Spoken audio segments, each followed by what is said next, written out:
Le gouvernement congolais continue sa guerre contre les Kuluna et c'est pour diminuer la criminalité à Kinshasa et enrayer le phénomène après les élections. Voilà qu'une réunion entre Luzolo Bambi, ministre de la Justice, les magistrats ainsi que les procureurs civils et militaires a été organisée ce mercredi. Les grandes décisions de cette rencontre dans ce journal. Adam Bombole Mboussania Moussi et Léon Kengwa Dondo proposent à la majorité présidentielle une table ronde qui, selon eux, s'inscrit dans le cadre de l'invalidation du processus électoral et l'installation d'un nouveau bureau de la CENI. Que pense la population congolaise de cette proposition? Les détails, vous les aurez également dans ce journal. Et puis, des réunions hebdomadaires seront organisées dans l'objectif de faire des évaluations sur la stabilité des prix sur le marché et la vulgarisation de la taxe sur la valeur ajoutée. C'est ce qui ressort de la réunion de ce mercredi entre les différents responsables des régies financières et le vice-ministre des Finances. Voilà donc les titres. Place au développement. Bienvenue à tous dans ce journal. Le gouvernement congolais continue sa guerre contre les Kuluna et c'est pour diminuer la criminalité à Kinshasa et enrayer le phénomène après les élections qu'une réunion entre Luzolo Bambi, ministre de la Justice, les magistrats ainsi que les procureurs civils et militaires a été donc organisée ce mercredi. Les détails avec Mathieu Kamango. C'était une réunion marathon au cours de laquelle les deux parties ont évalué les taux de criminalité dont les Kuluna seraient auteurs à Kinshasa. Après la période électorale où ces Kuluna sont devenus des militants politiques, l'heure est maintenant arrivée pour arrêter tout fausseur de troubles, stigmatise Luzolo Bambi, ministre de la Justice. Ces 2 derniers mois, la difficulté que nous avons identifiée, c'était la tactique utilisée par les Kuluna qui a consisté à se mouvoir, à se diluer à travers certains partis politiques et à travers certains mouvements politiques. Comme vous le savez, l'opération anti-Kuluna, c'est l'identification des fauteurs de troubles et leur sanction, ni plus ni moins. Des stratégies seront arrêtées dans toutes les juridictions de Kinshasa pour que la population puisse vivre dans la quiétude. Nous allons, avec l'appui du ministre de la Justice, donc du gouvernement par son biais, et des moyens qui seront mis à notre disposition, procéder par des audiences de flagrance et essentiellement essayer de réquisitionner certains agents pour des descentes sur terrain, essayer de veiller dans des coins chauds, par exemple, au quartier 1 au niveau de Tchangou, par exemple Massina Siforko, Massina Petro-Congo, entrée Petro-Congo jusqu'au fond vers CEP Congo, pour que ces inciviques qui continuent à terroriser la population puissent être arrêtés de telle sorte que nous puissions mettre fin en tout cas à leurs entreprises criminelles. Après 2 heures de réunion, les ministres restent rassurants. Les Kuluna, en cravate soit-il, tous seront inquiétés.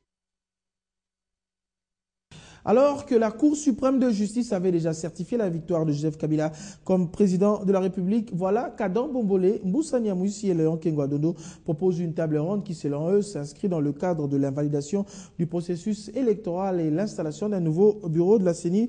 Que pense la population congolaise de cette proposition? Guy Chungu nous en fait le point. Cette table ronde dont fait allusion ces 3 candidats malheureux à la présidentielle de novembre dernier vise-t-elle un dialogue au profit du peuple congolais ou simplement un partage du gâteau pour leurs intérêts personnels? Pour ces Congolais, il n'est plus question de s'enliser au moment où les choses sont avancées vers un Congo émergent. Nous avons adopté la démocratie et la légalité par les urnes et c'est fait et c'est clos déjà à partir de la, je crois, avec la déclaration de la Cour suprême de la justice. Et donc c'est surprenant qu'aujourd'hui qu'on revienne à ces histoires. Ils doivent se remettre en cause par rapport à ça. Cette démarche connaîtrait un succès si elle s'inscrivait dans la logique du rétablissement de la paix et de l'unité nationale. Quant à l'organisation d'une table ronde ou d'un forum, s'il s'agit de ce que nous appelons dialogue, le MLC est évidemment convaincu qu'en démocratie, le dialogue doit être permanent.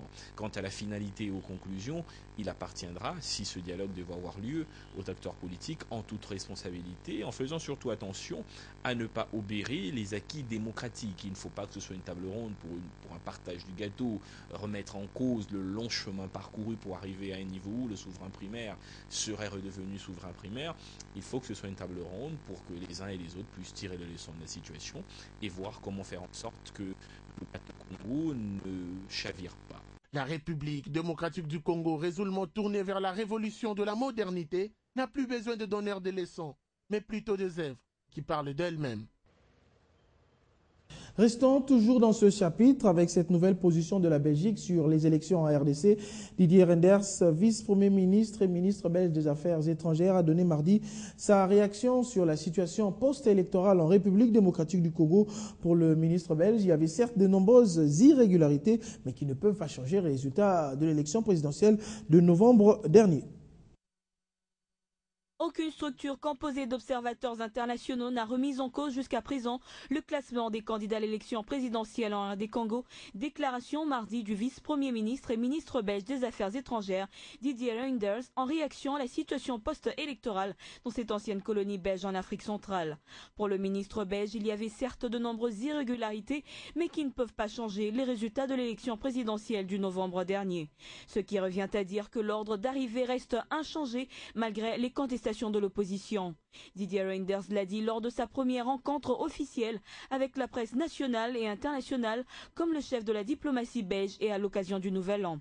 Le vice-premier ministre et ministre belge des Affaires étrangères a présenté entre autres la position de Bruxelles sur le dossier de la République démocratique du Congo à cette occasion. La Belgique a laissé entendre le ministre belge souhaite qu'une nouvelle assemblée dans des meilleures conditions de compilation des résultats de l'élection présidentielle soit installée à Kinshasa pour rassembler l'ensemble des acteurs et que lors des prochaines élections locales, le processus se déroule mieux pour le dépouillement. Ce n'est pas la première position du gouvernement belge. Il y a quelques jours, le premier ministre belge, Elio Di Rupo, avait également reconnu la victoire du président Kabila dans une lettre de félicitations lui adressée. Pendant ce temps, les résultats provisoires des législatives sont attendus pour le 26 janvier prochain. Et puis cette réaction du questeur adjoint de la CENI, Commission électorale nationale indépendante, Carole Kabanga, par rapport aux allégations à son endroit, allégations attribuées à Germain Kambinga, étant donné que sur le mur de son compte Facebook, le porte-parole du MLC, parti de l'opposition, a publié des propos calomnieux, selon elle. Germain Kambinga soutient sur ce réseau social que le questeur adjoint de la CENI était impliqué dans des mouvements de fraude dans les opérations de compilation des législatives, notamment dans le cas échéant où une femme a été arrêtée en flagrance. C'était donc à la Fikine. Carole Kabanga exprime ici son indignation. Je suis très indignée en tant que membre du bureau de la Commission électorale nationale indépendante par rapport aux déclarations tenues que M. Germain Kambinga, qui est le secrétaire général du MLC, a lancé sur un site Facebook, un site social. Je pense que pour un parti comme le MLC, et qu'un secrétaire général pour des cas pareils, c'est d'abord vous informer à la source pour savoir si effectivement Madame la questeur a demandé à ce qu'on puisse taire la fraude. Moi, j'ai été à la CI en tant que chargé de questions juridiques. Et pour l'instant, je suis questeur.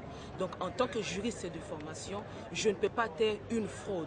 Et que si, au besoin, M. Germain Kambinga, que je cite parce qu'il a cité mon nom, il avait besoin d'informations, il n'avait qu'à appeler la commission électorale ou bien m'approcher au lieu de le balancer sur un site internet, sur le site Facebook, qui après il y a eu 117 commentaires où on m'a lessivé, où on m'a essoré, on m'a traité du n'importe quoi. Et vous savez, ce site internet n'est pas seulement consulté par les Congolais qui sont ici, également sur le plan international, c'est également consulté par les Congolais qui vivent à l'extérieur du pays et qui exposent nos vies.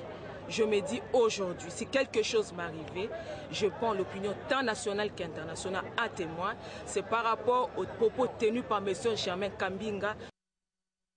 Sachez également que la Commission électorale nationale indépendante vient de reporter la publication partielle des législatives de ce mercredi. La CENI allait donc publier ce mercredi les résultats de toutes les provinces, hormis celle de Kinshasa. Rappelons qu'à ce jour, elle a déjà publié le nom de 265 députés de 500 qui vont former la future Assemblée nationale. Les raisons de ce report n'ont pas été évoquées. À l'ouverture de ce journal, nous annoncions la tenue des réunions hebdomadaires qui seront désormais organisées dans l'objectif de faire des évaluations sur la stabilité des prix sur le marché et la vulgarisation de la taxe sur la valeur ajoutée. C'est ce qui ressort justement de la réunion de ce mercredi entre les différents responsables des régies financières et le vice-ministre des Finances. C'est ce que nous dit Marlon Kachamou. C'est dans l'objectif d'analyser l'évolution des recettes du mois de janvier, mais également de faire le point sur la mise en œuvre de la taxe sur la valeur ajoutée, que cette rencontre hebdomadaire s'est déroulée. Réunion organisée à l'intention des différents responsables des régies financières de la République démocratique du Congo. Et en rapport aux assignations du mois de janvier de cette année, il ressort, selon les participants à cette rencontre, notamment le vice-ministre des Finances, les directeurs généraux de la DGI, de la DGRAD et l'adjoint de la DGDA, que l'évolution demeure positive. La taxe sur la valeur ajoutée a fait aussi l'objet des préoccupations des participants. Une nécessité s'impose, c'est celle de permettre l'intensification de la vulgarisation de cette taxe qui a remplacé depuis le 1er janvier l'impôt sur les chiffres d'affaires, ICA. Le suivi, les contrôles, mais aussi des sanctions à l'endroit de tous les assujettis qui appliquent de manière négative la TVA en pratiquant la superposition avec l'ICA ont été largement abordés dans l'objectif de faire respecter cette réforme économique. À travers ces réunions hebdomadaires, l'État congolais veut se doter des moyens de sa politique de manière à répondre aux besoins de développement du pays. Reprise le 20 janvier prochain de l'opération de rapatriement volontaire des réfugiés angolais. Interrompue à la suite des festivités de Nouvel An, l'opération va répondre simultanément au Bas-Congo et au Katanga. Et quant aux réfugiés angolais vivant à Kinshasa, le Haut-Commissariat des réfugiés prévoit le lancement de l'opération de rapatriement au mois de février prochain. Depuis le début de l'opération le 4 novembre dernier, plus de 1500 réfugiés angolais en RDC ont regagné leur pays d'origine. À ce jour, plus de 1200 Angolais vivant au Bas-Congo et plus de 200 au Katanga sont retournés en Angola. Sur 79 000 réfugiés angolais vivant en RDC, 43 000 ont déjà manifesté leur désir de retourner dans leur pays. 19 000 se sont inscrits auprès du Haut-Commissariat des Nations Unies pour les réfugiés pour le retour volontaire. Après le Bas-Congo et le Katanga, le HCR prévoit aussi le lancement de l'opération de rapatriement volontaire des réfugiés angolais vivant à Kinshasa, qui compte pour sa part 8 000 ressortissants angolais. Déjà, le HCR s'attelle à mettre en place un centre de transit pour les réfugiés qui devront venir de Kinshasa. L'Angola et la RDC, en collaboration avec le HCR, sont signataires depuis octobre dernier d'un accord de rapatriement volontaire des réfugiés angolais de la RDC.